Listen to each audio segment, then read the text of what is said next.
Olá, seja bem-vindo ao canal HP Akhenaton. Nós estamos falando sobre a Semana da Onça Pintada.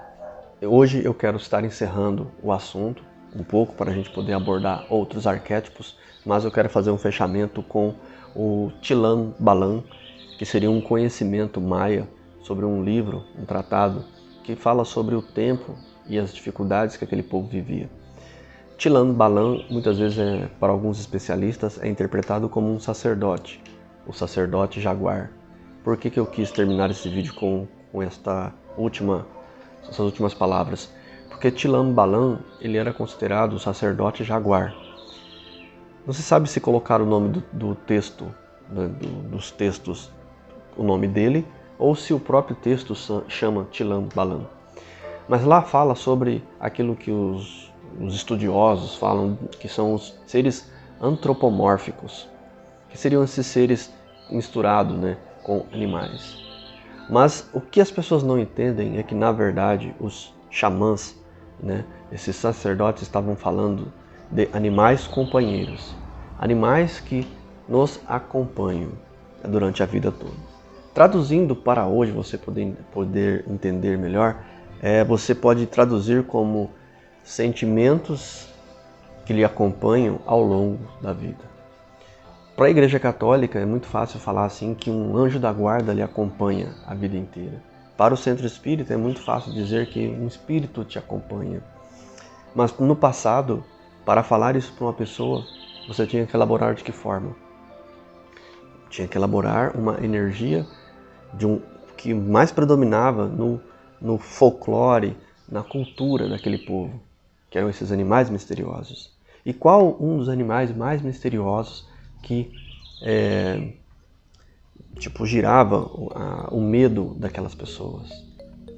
A onça, a onça pintada, o jaguar, o leopardo, a onça, a pantera negra. Eram animais para aquele povo místico porque eles apareciam do nada, desapareciam também do nada. Símbolos de força, pois seu ataque era monstruoso. Era, vamos dizer assim, o bicho mais terrível que eles podiam imaginar naquele tempo. Porque eles acreditavam que esses animais eram multidimensionais, eles iam de um lado para o outro. Como na cultura tinha o ser humano não humano e o ser humano humano. Aí vem o documentário Alienígenas do Passado e faz o quê? Fala que tudo que tem naquela cultura é de alienígenas, Um ridículo, Muito ridículo isso. Porque quando você pega a cultura de um povo, você tem que entender o quanto que esse povo evoluiu para chegar naquilo ali. E até hoje, nossa sociedade não consegue desenvolver coisas, às vezes tão impactantes, tão importantes quanto as daquele tempo. Porque a gente desmembrou o materialismo com o espiritualismo. E antigamente era uma coisa só. Então isso criava uma magia na sociedade. Havia uma possibilidade de manipulação, como havia os sacrifícios humanos por parte de um grupo específico de sacerdotes? Sim. Mas existiam outros que estavam preocupados com outro tipo de engenharia. A engenharia humana, como funcionava o ser humano, como funcionava a sociedade humana.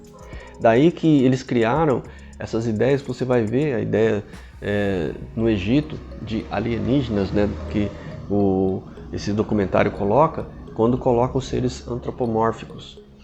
Mas por que você pega uma pessoa metade pessoa humana, cabeça de jacaré, metade humano, cabeça de chacal? Aí você pega aqui, na América do Sul, o corpo metade humano e a cabeça do jaguar, a cabeça da serpente.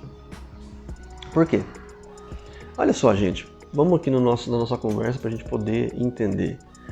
Existe um conhecimento que atrapalha o seu desenvolvimento. Ele trava o seu cérebro. Eu não vou falar de algumas religiões, porque não quero ofender ninguém, eu sei que tem adeptos de outras religiões, mas tem alguns sistemas que, só vou contar de uma história, que saiu nos jornais aí, que foi muito falado na internet, que um segmento religioso expulsou um mendigo de dentro do culto. O mendigo entrou lá e ele foi expulso. Por quê? Ele não precisa ser salvo pela palavra de Jesus? Oxe, é porque ele não tem dízimo, dinheiro? Por que ele foi expulso? Ele entrou e se sentou, ele não estava atrapalhando ninguém. Ele não estava pedindo dinheiro a ninguém, ele sentou para ouvir a palavra de Deus e foi expulso. Por quê? Essa pessoa não é importante para Jesus? Pelo menos é o que essas pessoas acham, né? Que essa pessoa não seria importante para Jesus. Ridículo, não?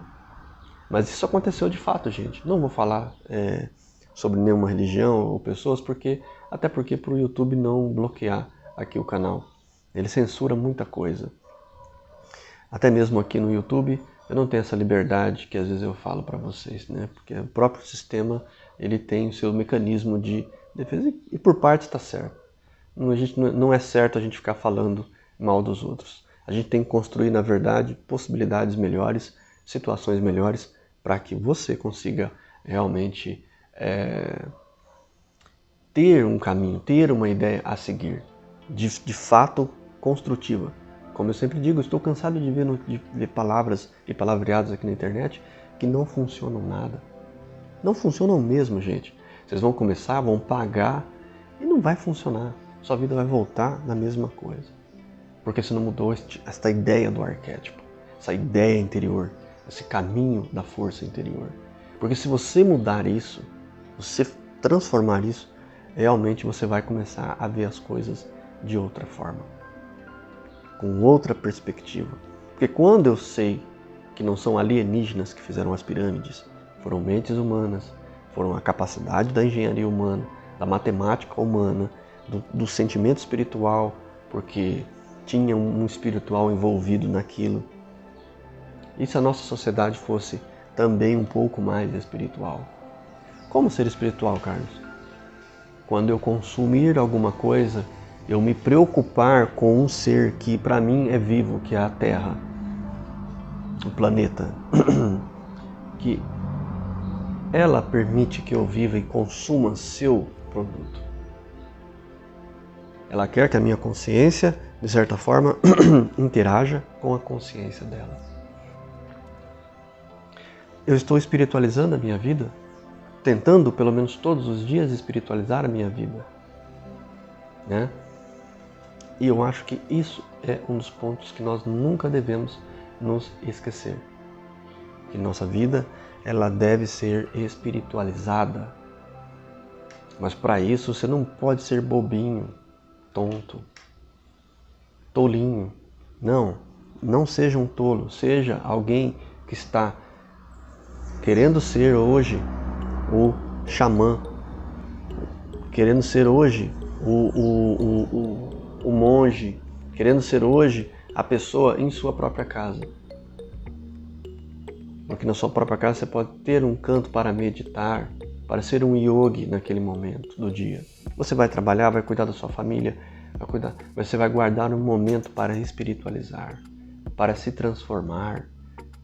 Aqui no campo, na parte dos membros, a gente trabalha muito forte tudo isso, que é uma mudança interior, né? É uma mudança de dentro para fora. Mas isso todo mundo está cansado de ouvir. A questão é como fazer, como transformar de fato. Porque eu fico abismado de não sei o que, água quântica, música quântica, oração quântica. Para com isso aí, velho. É espiritualização, é espiritualizar o ser, é parar de ser material. O mundo quer nos tornar matéria bruta. Falei para vocês o documentário do Netflix lá sobre manipulação de pessoas. Lá diz uma coisa que é impressionante. Você é o produto para essas empresas. Você. Eles coletam informações para te manipular. Estudar os arquétipos, estudar esses aspectos místicos da vida é escapar de tudo isso. É viver dentro de tudo isso, né? E não ser consumido por tudo isso. Nós temos que, como diria a frase de Jesus, nós temos que vencer o mundo. Eu venci o mundo. E é isso que você tem que fazer, você tem que viver nele, aterrado nele. Não adianta querer viver em um mundo imaginário, que seria o céu, ou o mundo espiritual. Não, você tem que estar... A regra aqui do jogo é aqui. Desenvolvimento é aqui. Espiritualizar é uma opção sua, ou não. Você vai ter que viver na matéria de um jeito ou de outro. Você vai sofrer as mazelas dela. Mas uma doença pode ser só uma doença material, o médico pode explicar toda a parte científica. Mas você pode entender o que você está aprendendo com aquilo, o quanto aquilo está fazendo você evoluir como ser humano, está diminuindo o seu orgulho, o seu ego. Você pode espiritualizar qualquer acontecimento. Estar colocando os arquétipos na vida da gente é também essa possibilidade. Os sacerdotes falavam do animal companheiro. Assim como traduzindo, diz para vocês da Igreja Católica, o anjo da guarda. O que de fato acompanha você?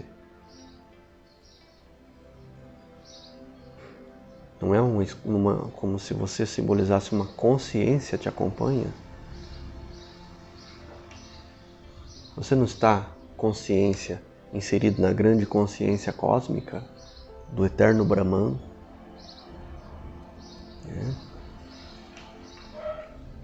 E olha que, como eu sempre digo, nós temos 50 níveis de consciência, estados de consciência até chegar na centelha divina, ou até Brahman ainda, para depois pensar em observar a centelha divina, né, com os próprios olhos, ou com os próprios sentidos, sentindo. Nós temos que conhecer vários arquétipos antes, várias formas universais, mas nós estamos na Terra. O que nós temos que conhecer? A beleza de tudo aquilo que foi criado. Contemplar pelo menos tudo aquilo que existe. Olha a beleza da onça pintada. Olha como é bonito aquele animal. Como ele é admirável. Como ele tem as ferramentas de caça nele.